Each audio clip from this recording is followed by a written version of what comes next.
ChatGPT, Gemini, Grok, Cloud. In a time of an artificial intelligence boom, we find ourselves surrounded by it. Now tell me, how many of these have you found yourself using at least once, if not every day? My name is Ronnie Mitchell, and as a network and cybersecurity specialist, I'm here to inform you on how to effectively implement artificial intelligence, also known as AI, into your workflows.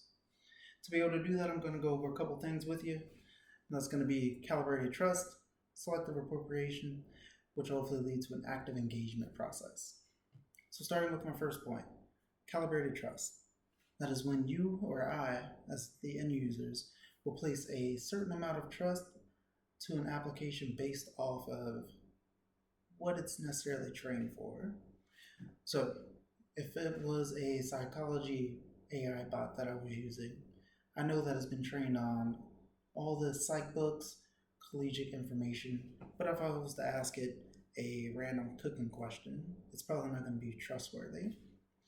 So with that, a lot of people fall into an automation bias where they believe that AI is perfect. And as I just previously mentioned, it's only as good as the information that it was trained on. According to a study at MDPI in 2025, AI is supposed to be used as a specialized advisor, not an absolute authority. So the goal is for AI to handle the data, but the humans handle the strategy, which will lead us to the next point of selective appropriation, which is where you or I, again, as the specialist, the SME in the scenario, will pick and choose different parts out of the prompt and the responses that we get from the AI and fine tune it to make sure it's what we actually need to use, and then we can discard the points that we don't need. This also keeps us from descaling, which is where a lot of concern comes in right now with automation and AI. A lot of professionals are getting lazy and losing their ability because it's so easy to just click a button rather than continue to hone that skill.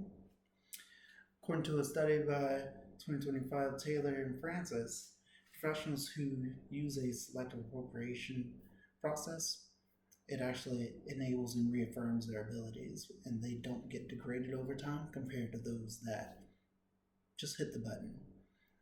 The goal is not to copy and paste, it's to trust and verify, so you have to validate that information. Moving on, that's going to lead to the active engagement design, which is where there's going to be some built-in automated stopping points that we as the humans will have to integrate.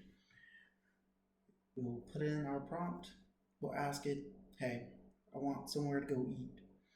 It's going to prompt you out a list. And then you, as the human, you're going to pick out what actually looks good to you. And then you're going to then ask for it to do the next step, depending on what level of AI you have. There's some that can make the reservations so that it can continue the process. But the goal is for you to not be outside of the loop. We don't want you just saying, I want something to eat, and it just makes your reservation to a place that you don't want to go.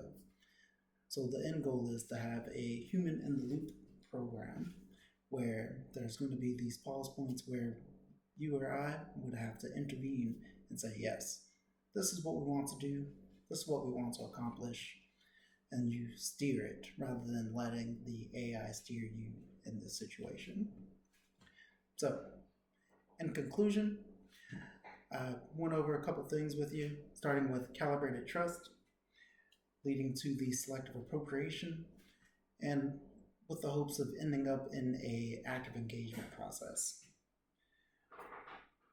I'll leave you one last thought though. Remember, you are the prompter. Don't let AI drive you.